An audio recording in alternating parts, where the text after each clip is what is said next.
3 data, ya. Jadi waktu pelayanan nasabah ternyata ada macam-macam. Ada yang cuma 1 menit, ada yang cuma 3 menit, ada yang cuma 14 menit, ya. Oke. Jadi di sini datanya cuma 3 nih, data pasti sampel. Waktu pelayanan nasabah yang diperlukan 1 menit, 3 menit, sama 14 menit. Kalian disuruh menghitung standar deviasinya, ya. Nah, untuk menghitung standar deviasi, kalian menggunakan rumus yang ini, ya. Ini saya tulis aja di sini, ya. S sama dengan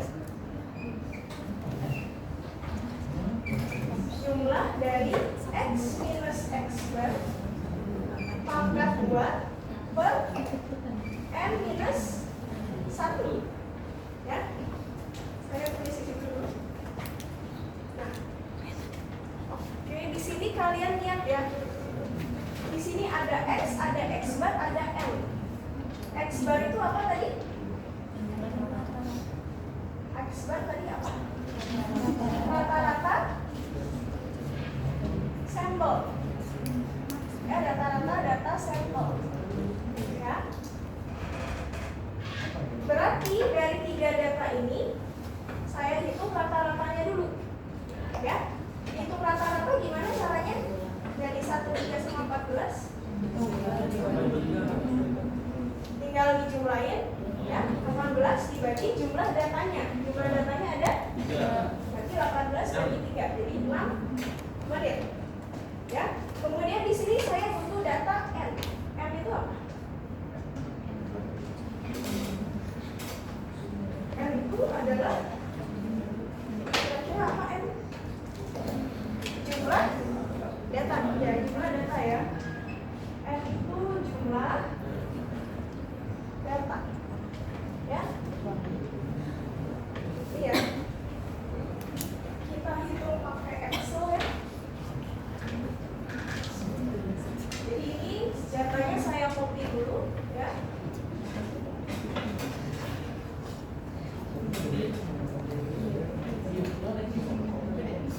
Ini waktu pelayanan dalam persatuan menit, ya.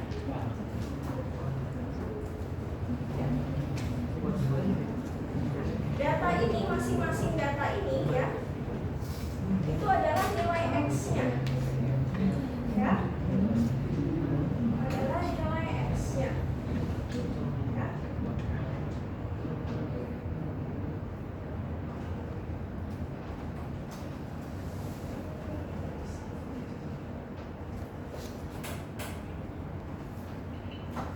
Ini itu adalah nilai X-nya, ya. Nah, tadi X bar-nya itu adalah rata-ratanya, ya. Rata-rata atau X bar adalah rata-rata. Saya pakai average saja, ya. Saya blok. Rata-ratanya 6, ya. 6. Terus di sini kalian lihat kita butuh data X minus X bar. Ya, di sini saya butuh data. Saya kasih kolom baru, ya. X minus X bar. Ya. Berarti, ya, di kolom ini, kolom yang pertama nomor 1, ini adalah pengurangan antara apa dengan apa? 1 dengan, kan X kurangi X bar, kan? Di baris yang pertama, data pertama X-nya 1. Ya, berarti X minus X bar-nya adalah 1 dikurangi 6. Ya. 1 kurangi 6. Kalau data kedua yang X-nya sama dengan 3, berarti X minus X bar-nya adalah 3 dikurangi rata-rata X bar. Yang ketiga juga X minus X bar. Ya. Berarti kita sudah dapat data X minus X bar ini, ya. Tapi ini belum selesai, ya. Ini harus dikuadratkan dulu, ya enggak? Dikuadratkan, ya. Jadi nilai ini kita kuadratkan X minus X bar, ya. Ini saya kasih judul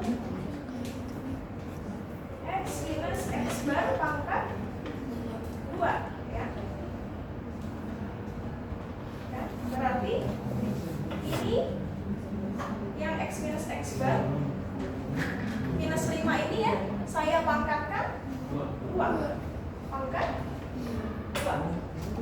Ya. Yang ini juga, ini minus 3 pangkat 2. Ya. Yang ini juga pangkat 2. Ya. Kita udah dapat nilai X minus X bar pangkat 2. Yang ini.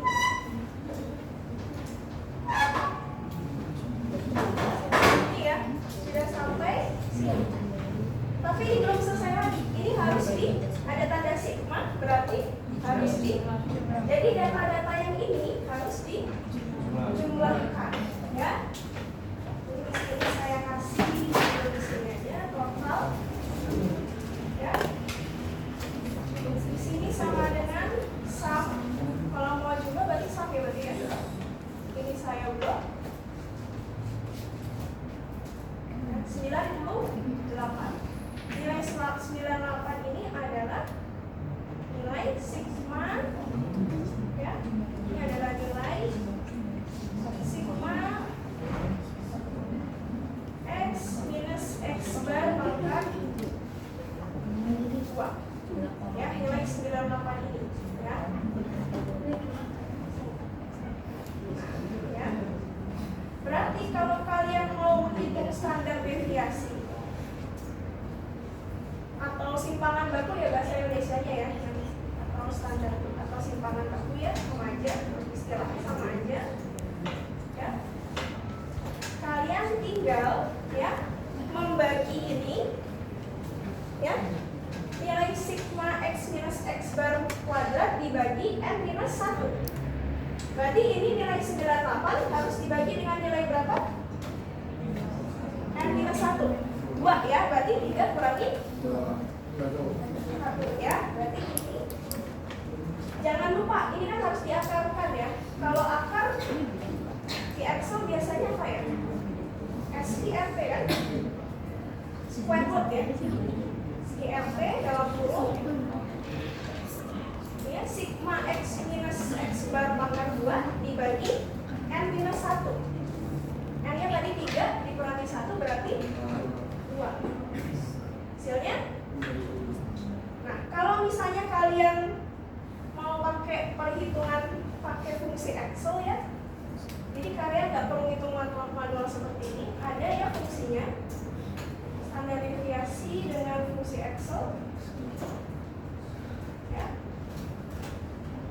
Kalian pakai sama dengan ST, DEF. Nah, ini ada yang P, ada yang S. Kalian lihat. Pakai yang mana kira-kira? Ini ST, DEF itu standar deviasi. Ini ada titik P sama titik S. Pilih yang mana? Yang P atau S? Yang P itu apa sih kira-kira singkatannya? Kopu. Sedangkan ini adalah sampel. Berarti pakai yang S. Karena kita pakai rumusnya ada rumus yang sampel, ya. Berarti pakai titik S, ya. Nah, kemudian di sini datanya, ya, saya masukin datanya adalah data mentahnya aja. Data mentahnya berarti 1, 3, dan 14. Ya, tutup kurung. Hasilnya pasti sama dengan hitungan manual kalian.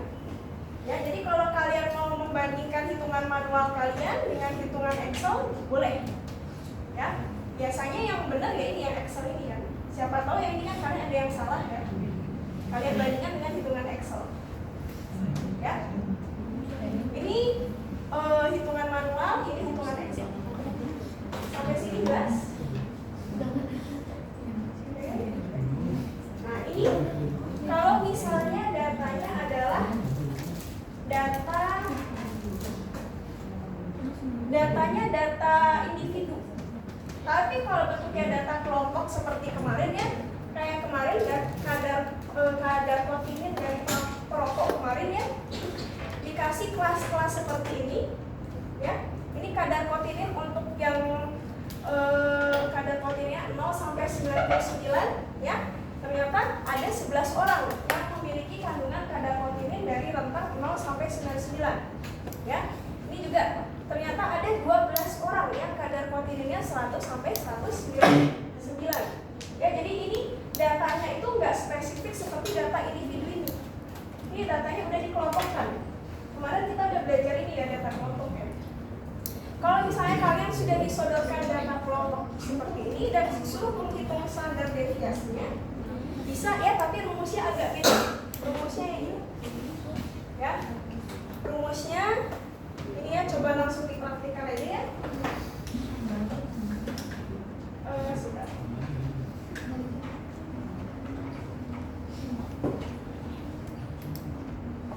Ini untuk data individu. Kalau data kelompok, ya. Jadi di sini kan kadar protein.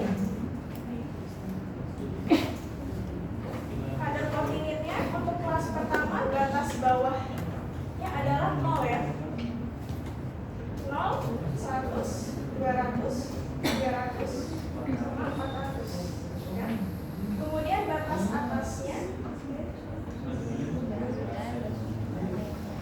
atasnya adalah 199, 199, 299 ya, 499 ya.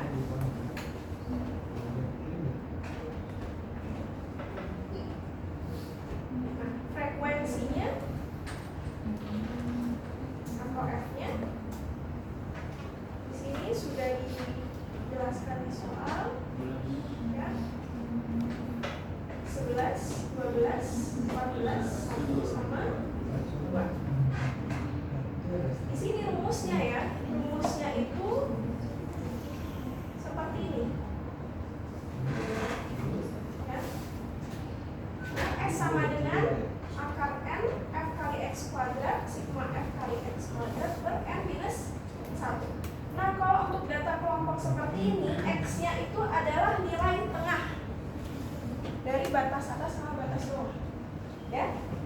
Berarti di sini nilai X-nya ya, nilai tengah itu sebagai X-nya di rumus ini. Ya.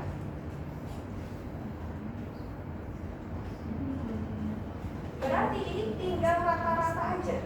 Rata-rata ini ditambah ini dibagi 2. Saya scroll ke bawah. X-nya itu adalah nilai tengah masing-masing kelas. Ya. Nah, di sini kalian lihat ya, kalian ikutin aja alurnya. Di sini kalian butuh nilai F kali X yang ini dulu. F kali X. Berarti di sini kalian bikin baris. Bikin kolom baru. Bikin kolom baru ya. Judulnya adalah F kali X ya. Kolom baru F kali X.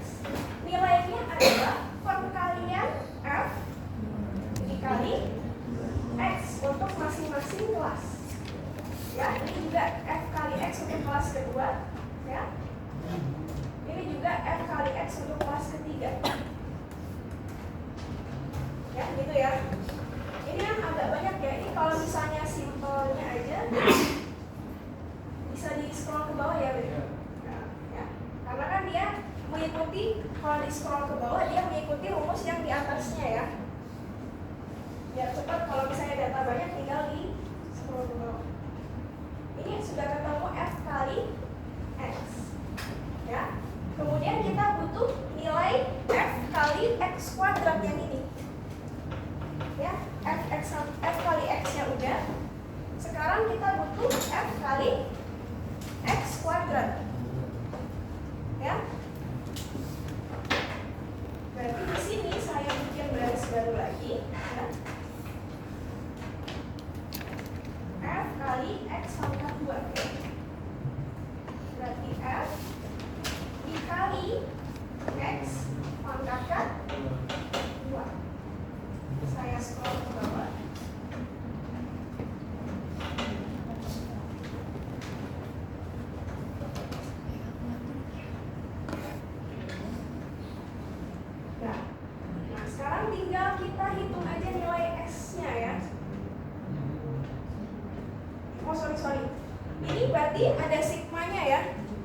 Kalian lihat di sini ada sigmanya, berarti harus dijumlahkan. Yang dijumlahkan yang mana aja? Data yang apa? F kali X ini kan ada sigmanya nih, berarti harus dijumlahkan. Ya, sorry. F kali X kuadrat ya ini harus dijumlahkan juga, karena disigmakan ya. Berarti ini totalnya sama dengan sum. Saya jumlahkan X. Ini adalah nilai apa? Sigma F kali X. Ya. Jelas? Yang ini adalah penjumlahan F kali X kuadrat. Ya. X pangkat 2. Ya.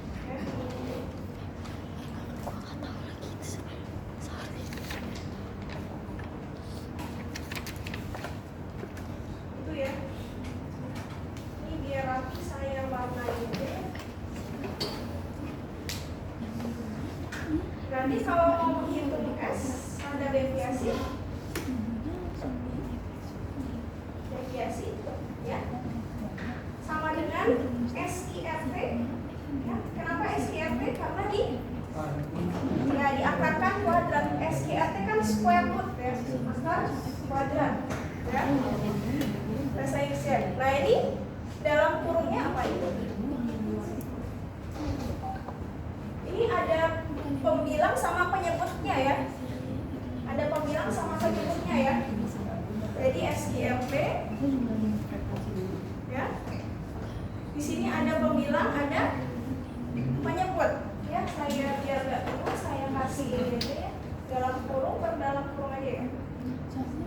Ya. Dalam kurung yang di bawah dulu aja kali ya. Yang di bawah kan gampang kan? N dikali N minus 1. Berarti berapa? N-nya berapa? Kalau yang kasus ini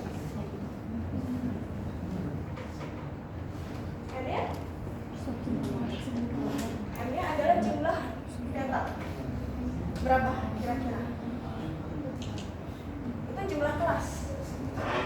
Jumlah data berarti apa kan? Ya, jumlah frekuensi. Ya. Jadi sorry, ini saya hapus dulu. Sini ada sigma F. Ya, ada 40. Ya, di sini 40 itu adalah sigma F atau N-nya. Ya. Atau N ya. Sama aja ya. Jumlah datanya realnya kan 40 ya. Bukan jumlah kelasnya ya. Ya, berarti saya balik lagi ke sini. Standar deviasi nanti kita butuh SIRT. Dalam kurung ya, di sini ada pembilang sama penyebut ya. Biar gampang saya kasih tanda kurung per tanda kurung. Ya. Saya yang menyebut dulu ya. Ini kan M. M-nya berapa? 40 dikali 40 kurang 1 berarti 39. Yang di bagian atas ya, bagian atas ini ada pengurangan ya, ada pengurangan ya, ada pengurangan. Ya ini udah selesai ya. Sekarang yang ini ada pengurangan. Ya, ada pengurangan. Nanti ini ada dalam kurung, dikurangi dalam kurung. Dalam kurung yang ini berarti N dikali N-nya berapa tadi? 40 ya. Dikali sigma F kali X kuadrat. Berarti saya klik nilai yang mana? Nilai yang mana yang saya klik? F kali X kuadrat dalam kurung. Yang mana? Yang ini atau yang ini? Yang ini kan? F kali X kuadrat 169 ya. 169. ini sigma F kali X, kemudian kalian lihat dikurungkan dulu, baru dikuadratkan. Berarti nilainya apa yang saya pilih? 7080. Ini kan fx saja ya, tapi kan di dalam kurung, kemudian di luarnya ada pangkat 2. Berarti 7080 dipangkatkan 2 ya. Ini dipangkatkan 2. Hasilnya adalah 106,18 atau bisa dibulatin ya di 0,2 ya.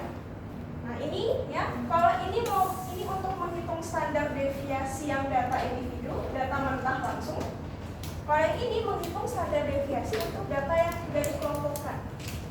Ya, jadi kalau misalnya kalian pakai data individu lebih gampang ya, langsung aja langsung aja pakai rumus ini atau langsung pakai STDFS ya. Tapi kalau misalnya data kelompok, berarti kalian harus cari nilai tengahnya dulu ya. Sudah? Sampai sini jelas? Nanti ini tugas ya. Di sini ada data, ini data tentang jumlah kata bahasa Inggris dalam satu halaman ya. Kalian cari standar deviasinya. Ini juga jumlah satelit di berbagai negara. Ada data seperti ini, kalian cari standar deviasi sampelnya. Ya. Ini ada berapa negara di sini? Ya, 4. Ini berarti populasi atau sampel? Sampel ya kan, satu negara di dunia berarti 130. Ini cuma sampelnya ya. Nah, makanya pakai STD F-nya S atau P? Tadi yang S. Nah ini juga ya. Nah ini juga ya tugas, cari rata-rata sampel, cari standar deviasi sama varians. Ini saya lupa kasih tahu tentang varians ya. Varians itu sebenarnya tinggal ini aja, jadi yang kalian udah ketemu nilai S ya. Nah ini varians itu adalah S kuadrat, sama aja tinggal dikuadratin aja. Jelas? Ya. Jadi di sini ada suatu larutan ya, diukur pH-nya sebanyak 8 kali di sampling ya, diambil 8 larutan, 8 sampel larutan, sebagian larutan itu diukur pH-nya 8, rata-rata standar sama ya. Kayak tadi ya, kalian nanti menghitung secara manual pakai Excel ya, sama bandingkan dengan menggunakan fungsi Excel yang tadi ya. Tahu fungsinya masih ingat ya?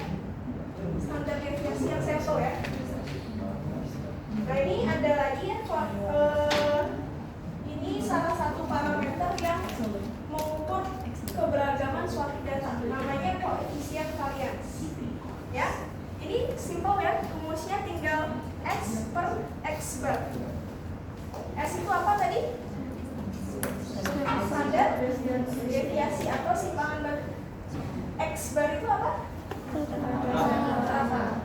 Ini untuk sampel atau populasi? Kalau untuk populasi berarti tinggal ganti simbolnya aja ya. Ini nilai relatif standar deviasi terhadap apa? Nah ini tujuannya apa ya, kita menggunakan kita mencari koefisien variation ya. Jadi contohnya seperti ini nih ya. Kenapa sih harus ngitung koefisien variation ya? Nah ini tujuannya ya. Misalnya ini ya, di sini ada data tinggi sama berat badan sampel 40 pria Amerika Serikat ya. Di sini berarti kalian mengkaji dua variabel, tinggi sama berat ya. Variabelnya beda ya, satuannya juga beda kan, yang 1 cm 1 kg ya. Ketika di rata-rata dapat segini, ketika dicari standar deviasi dapatnya segini ya. Kemudian kalian hitung CV-nya ya. Kalian hitung CV-nya tinggal S per X aja, dapat 4,44%, ini 15,20%. Nah, karena nilai berat ini CV-nya paling tinggi, ya, maka ukuran keragamannya itu ukuran apa sih istilahnya, sebaran datanya ya, sebaran datanya dan kesebarannya itu ya lebih banyak di variabel berat, ya. Jadi CV itu menormalkan penyebaran terhadap rata-rata, ya. Jadi bisa membandingkan antara dua data yang skala sama satuannya beda. Ini kan satuannya beda ya, ini hitung satuan senti, ini hitung satuan kilogram. Ya, kalau kita mau mencari tahu mana sih yang ukuran yang datanya itu lebih beragam, ya. Ini kan karena dia beda skala, beda satuan kan. Kalau mau tahu mana yang mana yang lebih beragam, bervariasi, kita bandingkan dalam satu parameter namanya CV, ya. Di CV ini ternyata yang variabel berat badan itu CV-nya lebih tinggi, ya. Jadi kesimpulannya ya, yang datanya itu paling bervariasi ya adalah data berat badan di Amerika dibandingkan tinggi, ya. Itu aja yang maksudnya ya. Kalau CV-nya kecil ya berarti datanya tuh homogen, hampir homogen, maksudnya hampir sama, variasinya sedikit, ya. Kalau CV-nya besar berarti kebalikannya ya, data beragam, variasi sangat besar. Itu ya. Nah sekarang tadi tugas lagi ya. Di sini ada dua variabel, ya. Jadi ini ada suatu sampel poligraf namanya polipropilena ya. Diukur densitas sama titik lelehnya, ya, diuji karakteristiknya. Ya di sini ada 8 sampel nih, ya. Diuji 8 sampel itu diukur masing-masing sampel densitasnya dan dihitung masing-masing titik lelehnya, ya. Coba nanti kalian hitung koefisien variasinya dan pilih mana variabel yang lebih bervariasi, ya. Variabel yang lebih bervariasi itu yang densitas atau titik leleh, ya. Cara menentukannya berarti kalian tinggal bandingkan nilai koefisien variasinya atau CV-nya, ya. Jelas ya, ini tugas juga aja ya, tugas ya. Nah ini ya, nanti minggu depan ya kita mungkin masuk ke probabilitas, ya. Ini adalah nanti kita ada pengenalan dikit ya. Ini namanya distribusi normal baku, ya. Jadi yang di atas ini ada sumbu Y-nya adalah frekuensi. Makin ke atas berarti jumlah sampelnya ada banyak, ya. Ini jumlah sampel yang banyak. Ini adalah frekuensi ke atas. Ya ini nilai datanya. Nah, biasanya nanti ya semua data apapun itu ya nanti dengan teknik penyajian ada nanti ya di pertemuan berikutnya ya. Nanti semua hal ya, kalau misalnya kalian gunakan teknik sampling ini ya, nanti kalian akan mendapatkan distribusi normal baku seperti ini pasti, ya. Nanti bentuknya seperti lonceng, simetri seperti ini. Kalau kemarin yang kadar kontinu itu kan dia agak menjorok ini ya, ya enggak? Yang kemarin kita belajar, ya. Tapi kalau misalnya datanya itu kita banyakin, ya, kemudian nanti nilai di sini akan nanti kita ubah jadi nilai standar ya nanti ya. Nanti dia pasti akan berubah menjadi distribusi normal baku seperti ini nanti. Apapun yang kalian analisa, yang kalian survei nanti ya, nanti akan berbentuk lonceng seperti ini, ya. Nanti minggu depan dijelasin ya kenapa semua data ya kalau menggunakan teknik sampling dengan jumlah data yang banyak nanti pasti akan berubah jadi seperti ini bentuk lonceng, ya. Ini kalian lihat ya, yang di bagian tengah ini adalah X bar. Ini adalah rata-rata, ya. Bagian tengah adalah rata-rata, ya. Di sini jumlah frekuensinya paling banyak, ya. Ukuran pusat. Nah, di sini ada X plus S. Berarti jumlah rata-rata ditambah standar deviasi. Di sini lagi ada X bar plus 2S. Ya, di sini ada X bar plus 3X. Di sana ada 4S dan seterusnya. Ya, di sebelah kanan ditambahkan S, ya. Intervalnya 1S, 2S, 3S. Ya. Yang di sebelah kiri, ya, ini berarti rata-rata dikurangi 1S. Naik lagi di sini, ya, kiri lagi. Ini X bar min 2S. Ya, ini X bar min 3S. Ya. Nah, ini aturan distribusi normal, ya. Di bagian X minus S sama X bar plus S, ya, biasanya jumlah populasinya adalah 68%. Contohnya gimana? Contohnya misalnya kalian sini ada kasus, ya, misalnya dari 1000 mahasiswa, ya. Misalnya di sini ada 1000 mahasiswa. Ada 1000 mahasiswa. Ya. Di sampling, ya, untuk menentukan tinggi badannya deh. Tinggi badannya. Ternyata rata-ratanya adalah 170 cm. Standar deviasinya misalnya 10 cm. Ya, berarti yang 170 ada di tengah sini. Ya. Di sebelah sini 180 cm. Kenapa? Karena 180 ditambah 10. Yang ini adalah 190. Kenapa? Karena X bar plus 2S. Ya, berarti 170 ditambah 2 kali 10. Yang ini 200. Yang ini berarti berapa? 160. Nah, ini 150. Ini 140, ya. Nanti ada lagi di sini X bar minus 4S berapa gitu, ya. Nah, ini ada aturan, suatu aturan, ya. Aturannya namanya 68%, 95% sama 99,7%.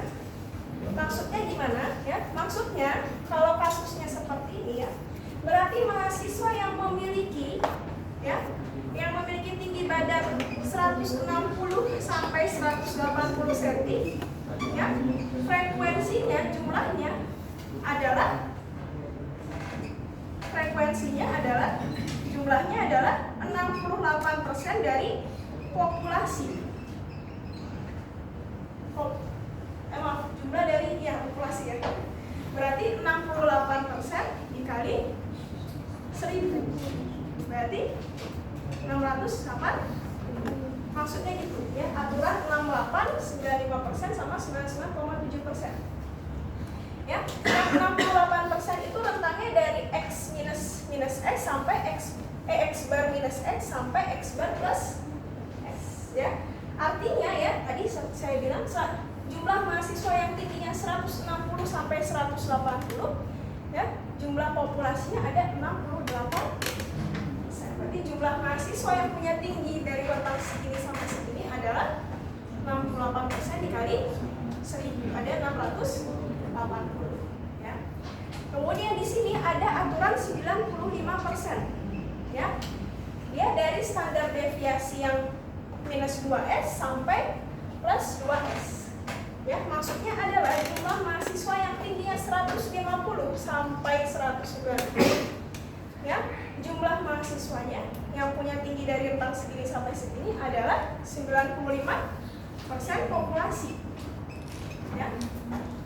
Berarti 95% dikali 1000 atau 950 yang punya tinggi 150 sampai 190 cm.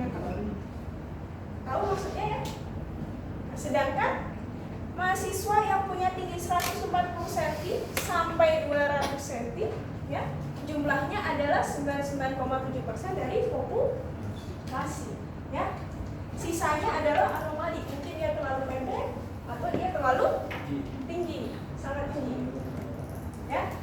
Nanti semua kasus apapun yang kalian analisa, ya, nanti kalau ada teknik tertentu, ya, nanti bentuknya akan jadi distribusi normal seperti ini, bentuk lonceng.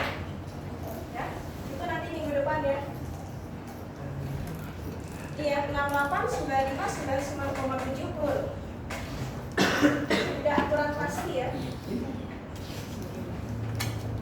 Nah, sekarang lanjut ke nilai standar. Ya. Nilai standar. Ya. Jadi nanti ya, mau kasus apapun ya. Mau kasus apapun ya. Misalnya ini nggak kelihatan ya. Mau kasus apapun ya.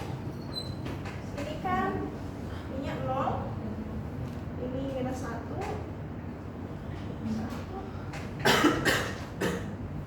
Oh, ini nggak kelihatan ya. Kalau di PDF kalian kelihatan nggak sih yang di sini? Di sini ada banyak nih, ada kasus.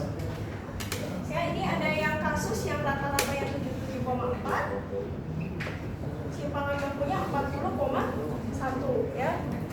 Nah, ini ada kasus. Ini kasus apa ya? Mungkin ini apa ya? 6,8 nggak ada satuan ya. Ya, ini kalian lihat nilainya beda-beda semua ya, rata-rata dengan standar deviasi. Semuanya punya nilai yang berbeda-beda. Entah ini kasus apa, ini kasus apa, ini kasus apa, ini mungkin kasus nilai mahasiswa mungkin ya. Ini kasus apa ya, berat suatu produk mungkin ya. Nah, ini kasus apa ini? Ya gitu ya. Ini ada berbagai macam kasus ya. Rata-ratanya beda-beda semua nih. Rata-ratanya ada 2, 77, 20 sama 500. Ya. Ini bisa disamakan menjadi suatu nilai ya. Disamakan di mana nanti nilai rata-ratanya U-nya akan berubah jadi 0. Ya. Sedangkan yang nilai 1 ini ya adalah nilai U plus simpangan baku. Itu nilainya 1.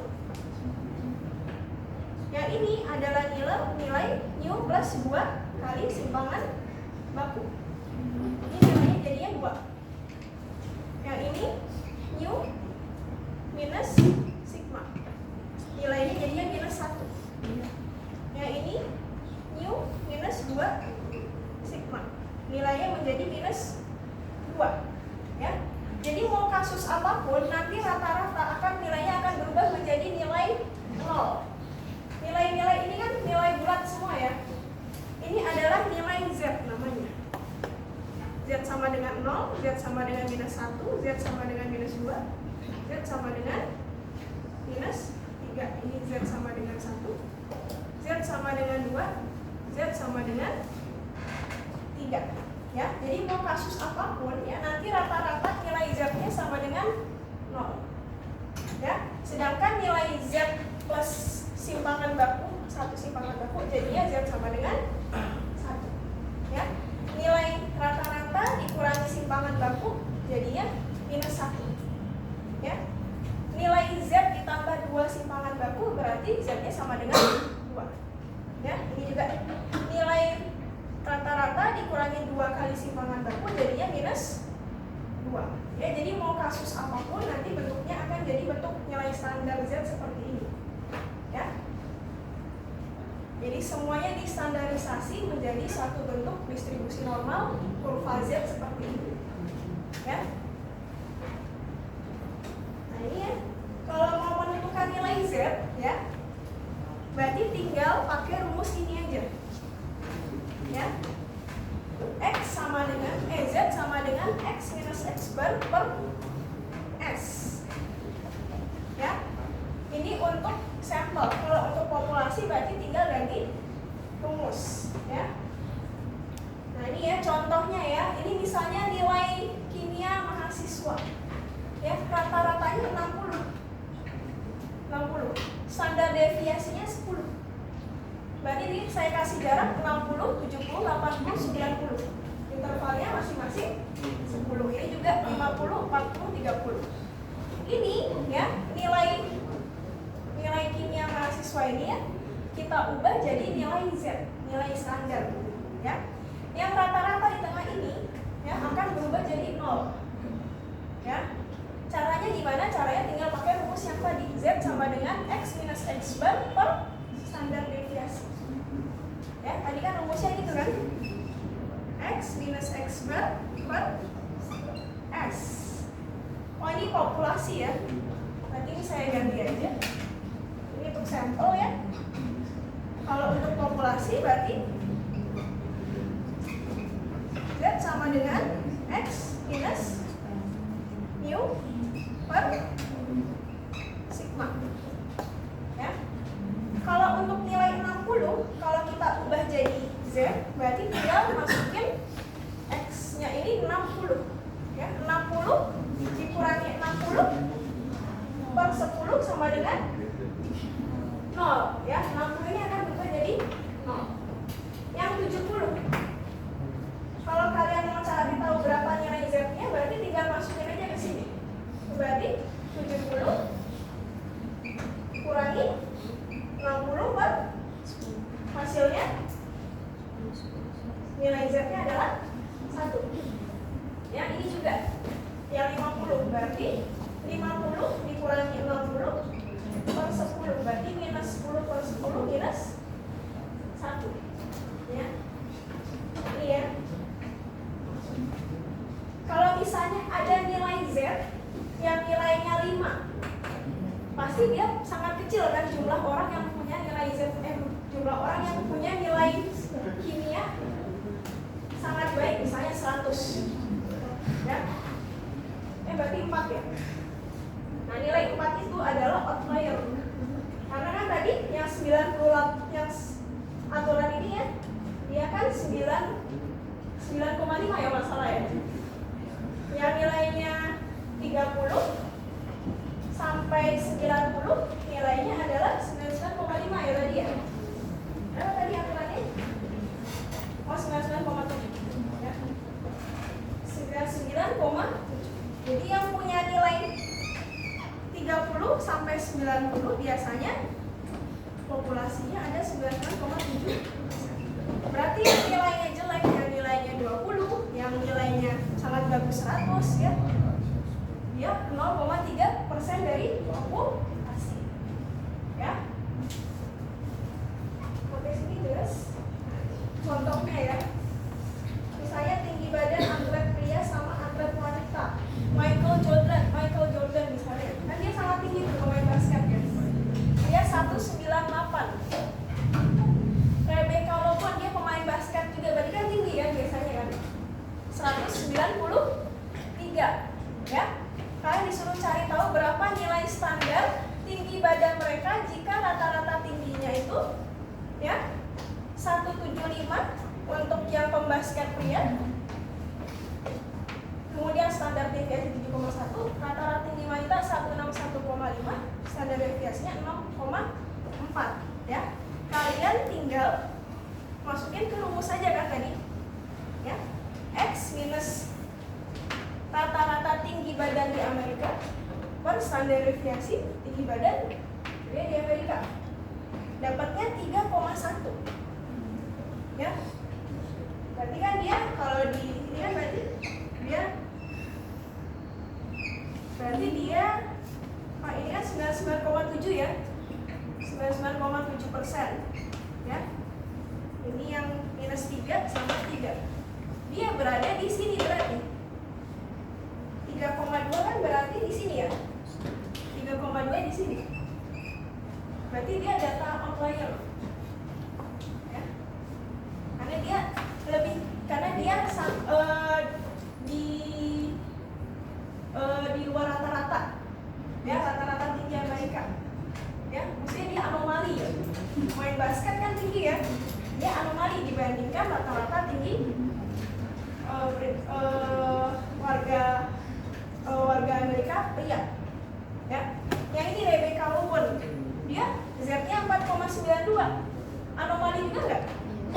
Anomali juga ya, berarti dia sangat jauh di sini, nilai Z-nya sebelah sini ya, sangat jauh. Rata-rata dia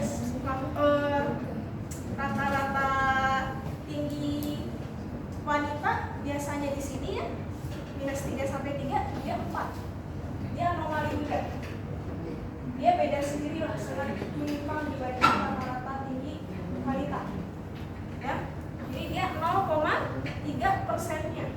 Keduanya ini 0,3% dari populasi di Amerika. Ya, nilainya anomali. Ya, sampai sini jelas? Gampang ya? Ini ya. Ini tugas lagi. Tugasnya banyak ya. Tapi jelas ya. Bisa kalian gampang kan kalian hitungnya pakai Excel. Ya. Ini hitung simpangan baku, hitung standar deviasi, hitung rata-rata pakai sampel, pakai Excel kan gampang kan? Gampang kan? Nanti kalian hitung manual, ya, S-nya hitung manual, sama cek aja di fungsi Excel-nya tadi, bener nggak hitungan kalian? Ya, terus nanti kalian cari nilai Z si salah satu aktor ini ya. Dia umurnya 47. Dia tuh anomali atau enggak dibandingkan data yang di sini, data-data aktor yang ada di sini. Nah, ini si Natalie Portman umurnya 35. Dia nilai Z-nya masuk kemana? Dia termasuk anomali nggak kalau umur segini menangin Oscar? Itu ya. Tahu ya masuknya ya, ukuran variasi ya. Ya, ukuran sebaran data. Ya, jadi dia variasinya terhadap data-data itu beragam, bervariasi atau tidak. Ya, sampai sini jelas? Oh, ini ada lagi ternyata ya. Ini juga sama nih. Ya, latihan ini ya. Ini ada juga hitung standar deviasi untuk A, B sama C. Kalau pakai Excel kan gampang ya? Ya, tugasnya itu aja.